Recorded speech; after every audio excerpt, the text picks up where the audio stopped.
Shalom, shalom, bien-aimés de Dieu, shalom. Bienvenue à votre émission Plateau charismatique. Ce soir, je reçois pour vous le frère Marcel Sambo. Bonsoir Marcel. Bonsoir Rebecca. Comment allez-vous ce soir? Eh bien, je vais bien, je vais très bien par la grâce de Dieu. Amen, amen.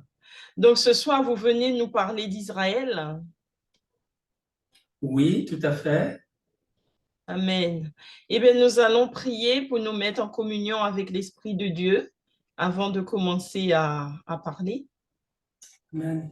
Amen. Père éternel et tout-puissant, je te confie ce moment. Je prie, éternel Dieu de gloire, que tu bénisses, éternel Dieu, nos lèvres, que tu bénisses nos appareils, Seigneur, et que tu permettes que tout se passe bien durant ce temps, Seigneur, où tu nous convies à parler de toi.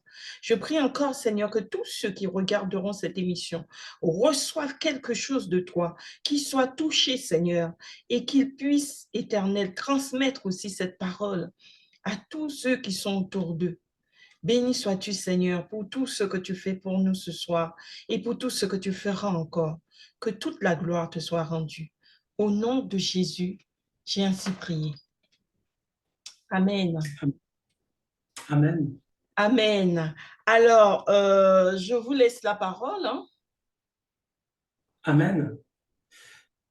Merci. Donc, oui, je souhaitais parler d'Israël parce que aujourd'hui, on est dans une période très particulière et euh,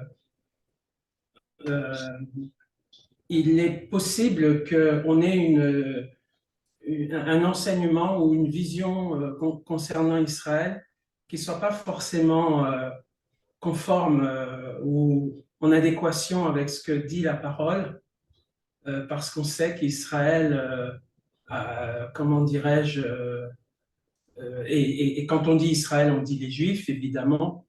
Les Juifs sont un peuple qui a un nom, un héritage, une histoire très, très particulière. Et donc, je souhaitais ce soir faire un rappel concernant cet héritage, ce nom d'Israël, ce peuple d'Israël, son histoire, son impact aussi dans le monde. Et peut-être qu'au travers de cette étude, des fausses pensées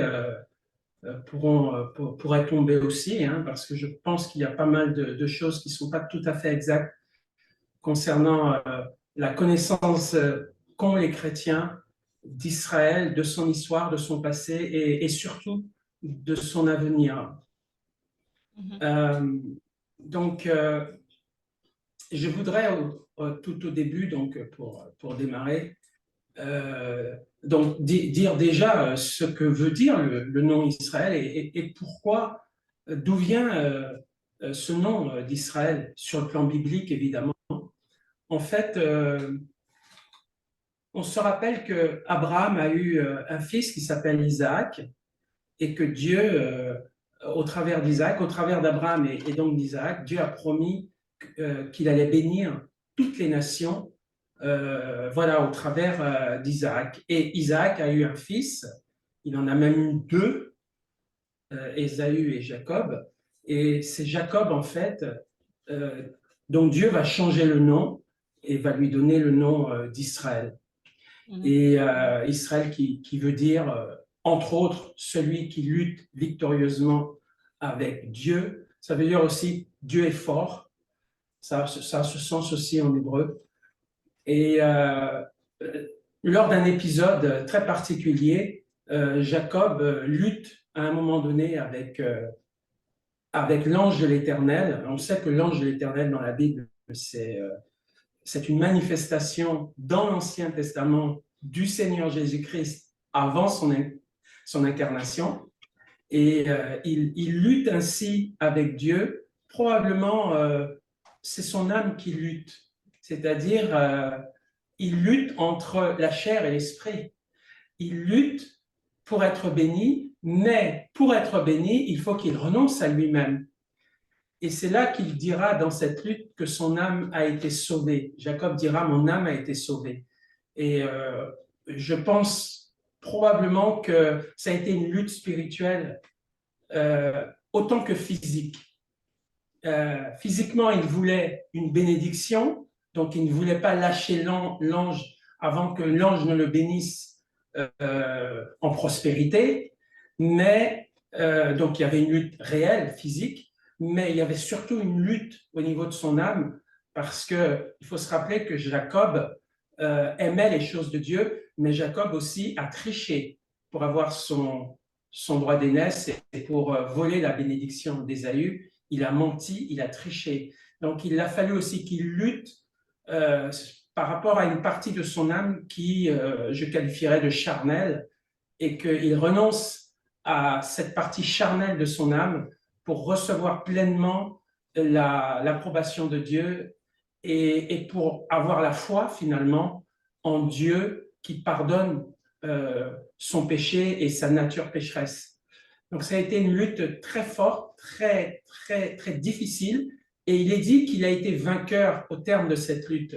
Et cette victoire, elle est surtout spirituelle, c'est-à-dire qu'il a été vainqueur contre sa propre chair, contre son propre péché, et donc il a gagné dans sa lutte avec Dieu pour recevoir la bénédiction, mais il a surtout gagné dans sa lutte contre sa chair, contre sa nature pécheresse, puisque c'est là que Dieu a sauvé son âme.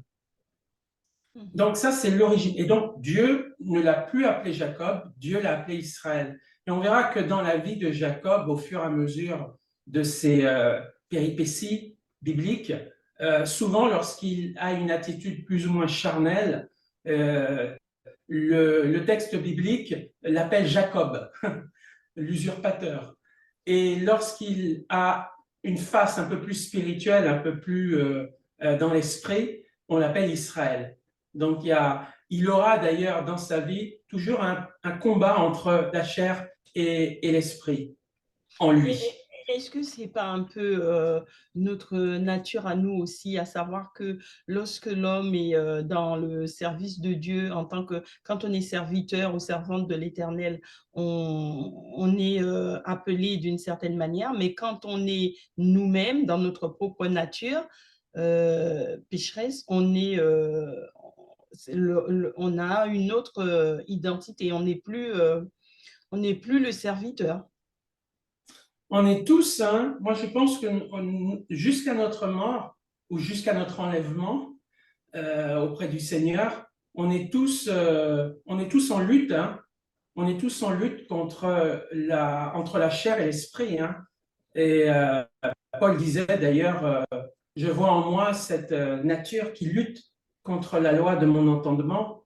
Et donc c'est par la puissance de Dieu qu'on arrive à dominer la chair qui est en nous, mais c'est une lutte, comment dirais-je, c'est un combat. Tant qu'on sera dans la chair, qu'on soit serviteur de Dieu ou simple frère et sœur, j'enlève le mot simple d'ailleurs parce qu'il n'y a pas de hiérarchie là-dedans, mais peu importe son ministère, on est tous,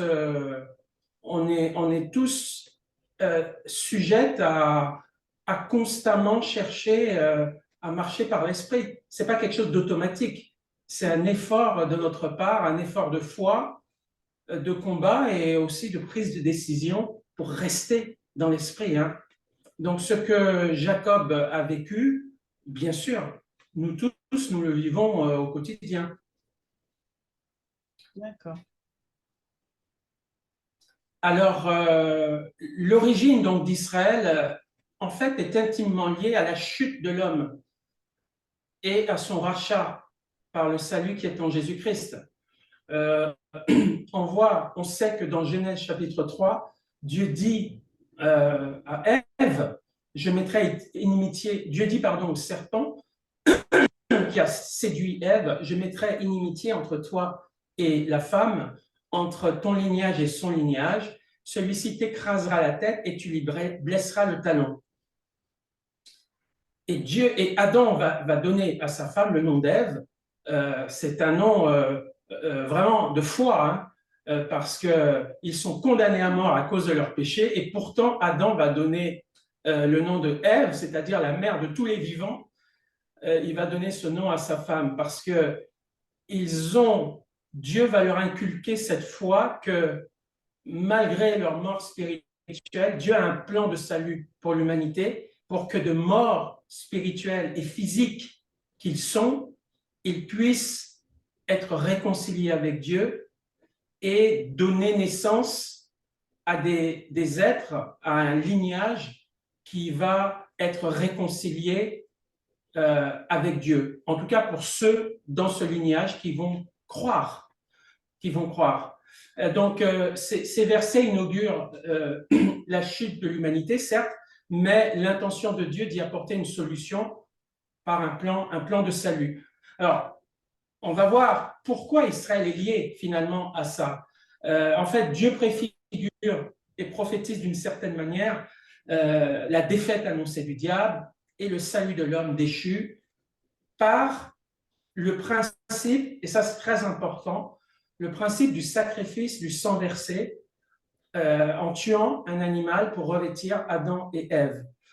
Et donc on voit ça dans Genèse 4, verset 4, où Abel lui-même, le fils donc de Adam et Ève, reçoit l'enseignement du pardon de Dieu par le sang versé d'un animal pur à la place de l'homme impur. Ça, c'est le sens du sacrifice d'Abel, et c'est la raison pour laquelle, d'ailleurs, Dieu a agréé le sacrifice d'Abel. Et pourquoi je dis tout ça? C'est parce qu'en fait, dans Hébreux chapitre 9, verset 22, il est dit que presque tout, d'après la loi, est purifié avec du sang. Et sans effusion de sang, il n'y a pas de pardon. Donc, Dieu est en train de dire que l'expiation totale, absolue, le pardon des péchés, ne peut se faire que par le sang d'un innocent qui meurt à notre place. Donc, au départ, c'est un animal, mais on verra plus loin, notamment l'Épître aux Hébreux en parle beaucoup, le sang d'un animal n'a jamais été capable d'enlever le péché vraiment. Ça couvrait le péché, mais ça n'enlève pas le péché. Et donc, Dieu, dans sa réflexion, il s'est dit, bon, ben, c'est moi-même qui va régler le problème. C'est-à-dire que pour que l'homme soit réconcilié avec moi, c'est moi-même, Dieu, qui va devenir le sacrifice parfait pour sauver ma créature, pour sauver l'homme. Et donc, puisque Dieu a ce plan de salut dans sa tête, c'est-à-dire que ce plan de salut implique qu'il va devoir s'incarner. Il va devoir prendre un corps. C'est d'ailleurs ce qui est écrit dans Hébreux 9, verset 12 et Hébreux chapitre 10. Je vais simplement lire le verset. « Et il, en parlant de Jésus, est entré une fois pour toutes dans le lieu très saint, non avec le sang des boucs et des veaux, mais avec son propre sang, ayant obtenu une rédemption éternelle.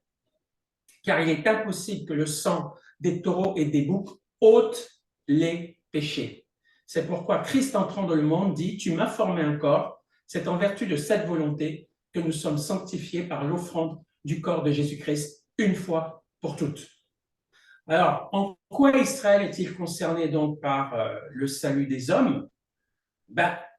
Jésus lui-même a dit dans l'évangile de Jean, le salut vient des Juifs.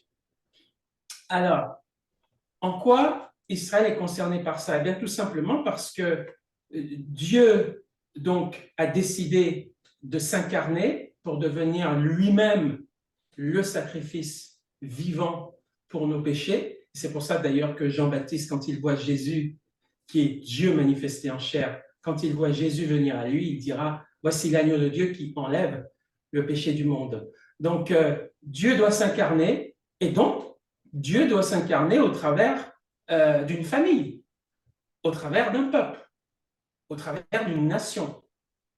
Voilà. Et c'est là qu'on comprend le lien finalement entre Israël et l'incarnation d'un sauveur, de Dieu qui va prendre un corps pour mourir à notre place pour nos péchés et pour qu'on ne soit pas condamné et que sa justice soit satisfaite parce que malheureusement nos péchés méritent une condamnation et c'est lui-même, le Seigneur, qui va prendre sur lui cette condamnation.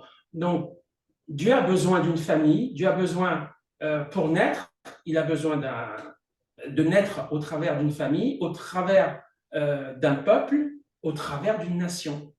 C'est donc au travers d'un peuple, Israël, que justement Dieu va s'incarner, notamment par une tribu, la tribu de Juda, notamment par une famille, la famille de David, enfin le règne de David et les rois qui ont succédé à David, et par une famille, en tout cas par une famille, par la famille de Marie et de Joseph, et par l'intermédiaire de Marie, il va naître au monde. Et donc c'est pour ça que c'est la raison pour laquelle Israël, on peut pas dissocier Israël du Sauveur, puisque physiquement parlant, le Sauveur vient de la famille d'Israël. Voilà. Vous voyez, donc, en fait, c'est comme un cône renversé. C'est-à-dire, Dieu doit s'incarner. Il va d'abord, au travers d'Abraham, appeler Abraham et lui dire qu'il va faire de lui une bénédiction pour toutes les nations. Ouais, c'est comme un cône renversé et qui devient de plus en plus étroit en termes de tri, hein, comme un cône qui se trie, un peu comme comment dirais-je, quand on renverse le sable là qui tombe dans un cône et qui devient de plus en plus étriqué. Eh bien, Dieu commence à appeler Abraham, après il commence à appeler Isaac, son fils, après il commence à appeler Jacob, fils d'Isaac. Jacob donne naissance à 12 enfants et 12 fils de Jacob. Jacob devient Israël, donc les 12 fils d'Israël vont faire un peuple, et ce peuple va grandir jusqu'à devenir une grande nation au sortir de l'Égypte, parce qu'ils seront des millions. Et au travers de ce peuple, Dieu continue à faire son tri, si je puis dire, son tri renversé. Et au travers de la nation d'Israël, Dieu va prendre donc la tribu de Juda, puis la famille de David, et puis les successeurs du roi David jusqu'à Joseph, le père adoptif de Jésus. Et c'est Jésus qui va naître de Marie dans sa virginité, qui va naître et qui va offrir Dieu manifesté en chair, qui va s'offrir non pas seulement pour Israël, mais il va s'offrir pour le monde entier. Donc voilà comment en fait Israël est lié. Pourquoi Israël? Quelle est la raison d'être d'Israël? C'est parce que Israël est le peuple par lequel Dieu veut bénir le monde pour son salut, pour le salut de l'humanité. Donc ça, je dirais que c'est la première chose qu'on peut dire, l'origine donc d'Israël, et puis la raison pour laquelle Israël existe. D'ailleurs, il est dit dans Romains, alors j'ai le verset là, mais je risque de le chercher. Il est dit que concernant Israël, c'est par Israël qu'il y a les promesses, qu'il y a la loi, qu'il y a les patriarches, qu'il y a les prophètes et qu'il y a le Sauveur, Jésus. C'est dans ce sens que Jésus dit d'ailleurs, le salut vient des Juifs. Effectivement, tous les livres, pratiquement tous les livres ont été écrits par des Juifs. Tous les prophètes de la Bible, presque tous, sont juifs. Quand j'entends les prophètes qui ont écrit dans la Bible hein, sont juifs. Et bien sûr, le Sauveur, le Seigneur Jésus-Christ, vient d'une famille juive. Donc, Israël est comparé d'ailleurs à l'olivier franc dans la Bible. Israël, sans cette famille, eh bien, nous sommes très reconnaissants finalement de cette nation parce que cette nation a produit beaucoup pour le monde sur le plan spirituel. Beaucoup, beaucoup, beaucoup, énormément. Et donc, c'est aussi cette nation, Israël, qui sera la première nation, on peut le dire, en tant que nation, à être rachetée. C'est Israël. Et d'ailleurs, ça reste pour l'instant la première nation qui a été rachetée par Dieu, puisque lorsque Israël sort d'Égypte, tout le peuple est appelé à croire et à se convertir en sacrifiant l'agneau pascal. Et c'est là qu'Israël devient fils de Dieu, c'est-à-dire devient, en tant que nation, devient une nation sauvée, si je puis dire. Et d'ailleurs, c'est la seule nation, entre guillemets, qui est considérée comme sauvée à l'heure où je parle. C'est la seule. Il n'y a pas une autre nation qui est, que Dieu considère comme sauvée. Alors, sauvée en tant que nation, pas en tant qu'individu. Parce qu'en Israël, il y a des gens qui ne connaissent pas le Seigneur. Mais en tant que nation, cette nation a été sauvée à sa sortie d'Égypte et Dieu regarde cette nation comme son fils. Ça, c'est très, très important à comprendre. Et d'ailleurs, j'aimerais lire justement des passages par rapport à ça parce que ça va peut-être déconstruire un certain nombre de fausses pensées qu'on a concernant cette nation d'Israël. Alors, donne-moi quelques instants pour regarder un petit peu les différents versets que j'avais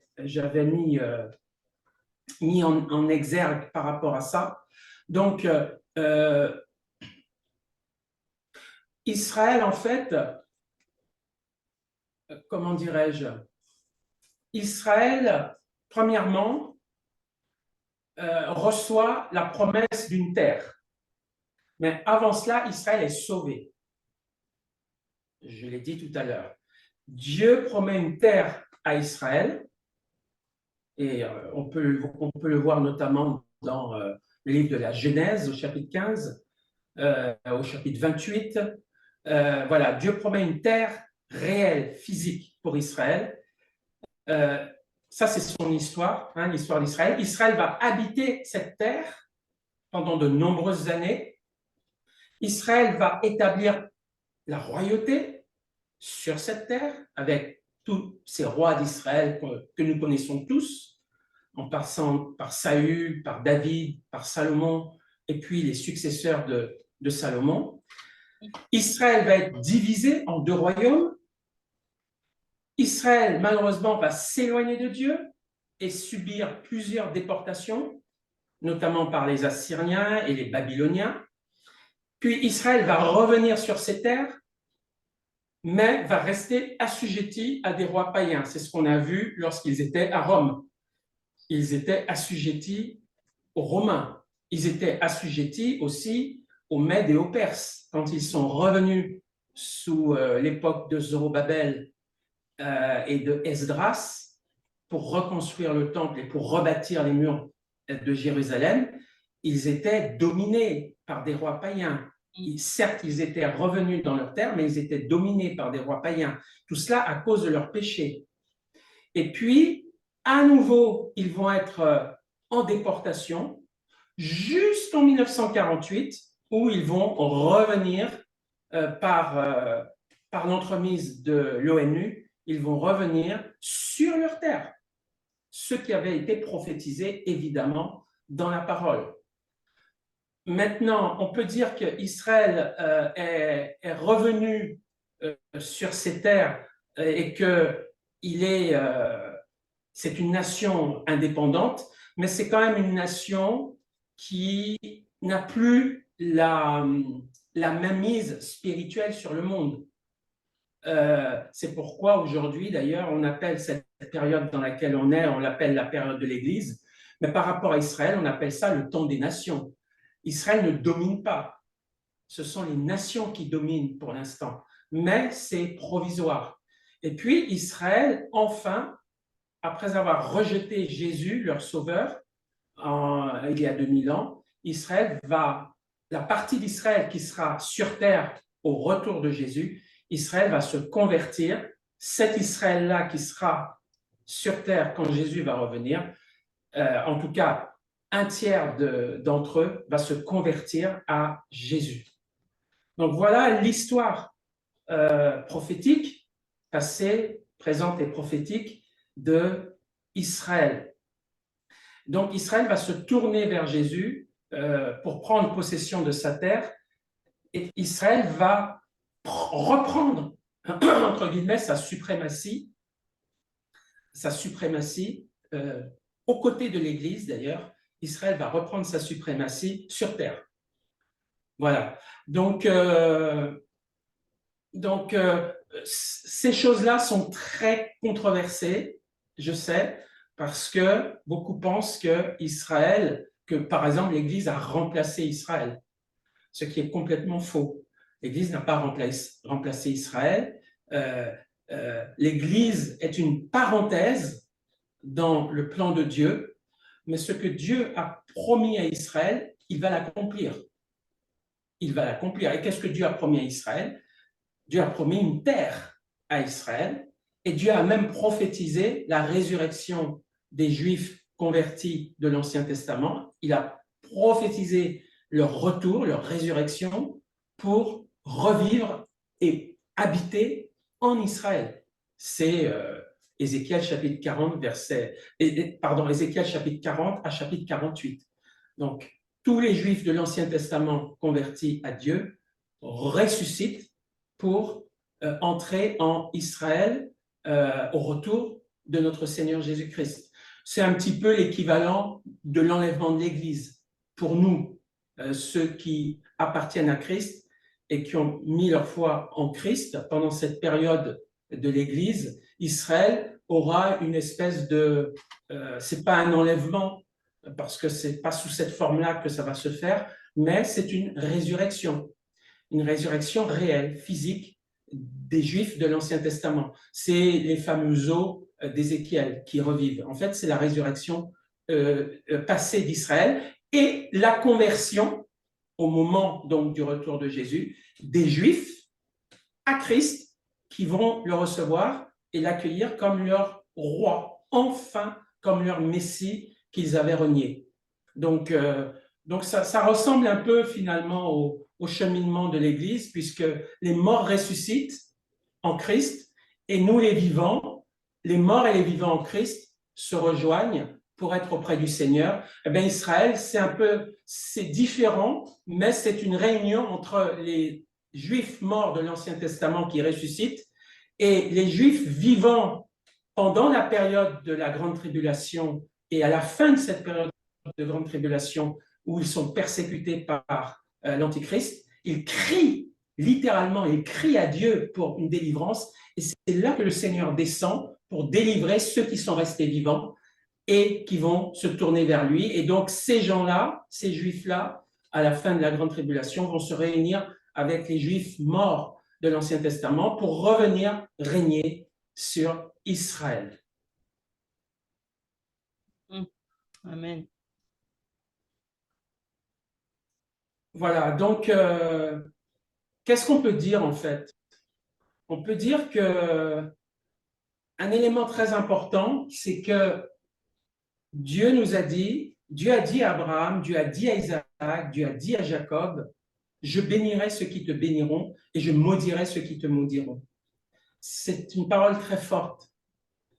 C'est une parole très importante dans notre attitude vis-à-vis d'Israël. Ça reste le peuple que Dieu a choisi pour se manifester aux nations, soit par la loi de Moïse, soit par le sacrifice de Jésus-Christ. Donc, on ne peut pas maudire ce qui est le moyen par lequel Dieu nous bénit, nous, Église, de manière éternelle. La Bible dit que d'une même source, il ne peut pas sortir l'eau amère et l'eau douce. On ne peut pas maudire Israël. Ça, ce n'est pas possible. On ne peut pas maudire le Sauveur qui vient d'Israël. Donc, nous devons faire très, très attention à cette tentation parce que le diable, lui, le but du diable, c'est de nous amener d'une manière ou d'une autre à maudire Israël, à faire comme Balaam. Je rappelle que Balak, roi de Mésopotamie, il a demandé à Balaam de maudire Israël. Et il a trouvé une technique. Il a dit, regarde, il a été sur plusieurs endroits. Et il a été à un endroit parce que c'était un endroit où Israël n'avait pas un bon témoignage. Israël faisait peut-être des choses qui n'étaient pas à la gloire de Dieu. Et donc, puisqu'Israël faisait des choses qui n'étaient pas à la gloire de Dieu, Balak a dit à Balaam, ben, puisqu'ils font des choses qui ne sont pas très bonnes, maudis-les. C'est-à-dire les maudire à cause d'une chose mauvaise qu'ils étaient en train de faire, notamment, je pense, l'impudicité. Et il voulait les maudire. Et qu'est-ce que Balaam répond? Balaam dit non, je ne maudirai pas ce que Dieu a béni. Mm. Donc, nous devons faire très attention aujourd'hui avec cette technique de Balak. Cette technique qui consiste à diaboliser Israël, aujourd'hui encore, avec ses prétendues causes palestiniennes et autres, à diaboliser Israël. Pourquoi faire en fait? Pour maudire Israël derrière. C'est ça la technique de Balaam. Pour maudire Israël derrière.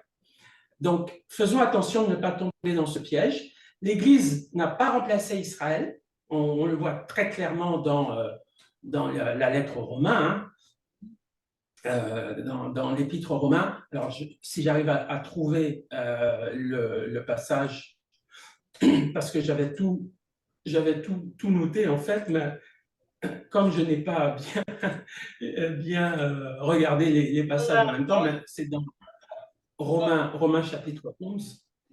On arrive à la fin de notre émission.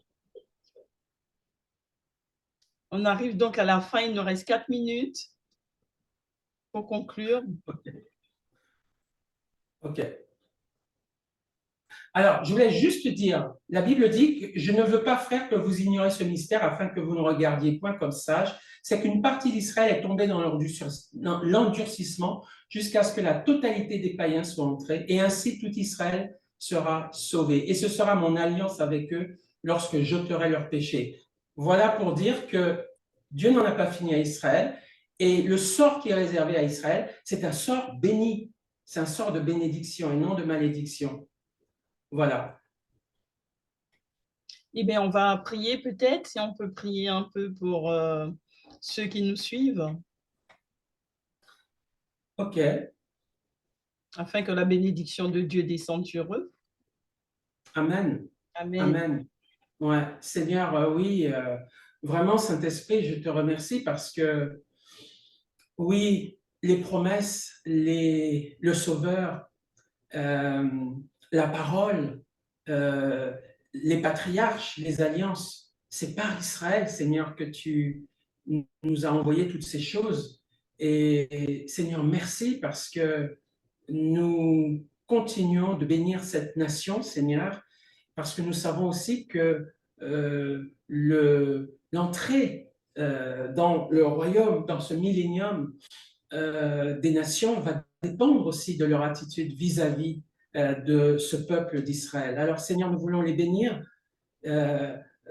C'est ce peuple, ton peuple, Seigneur, et nous te demandons, Seigneur, de sauver le maximum, Seigneur, que le maximum, Seigneur, de ton peuple d'Israël reconnaisse que tu es leur Messie, que tu es leur Sauveur, que tu es leur Seigneur.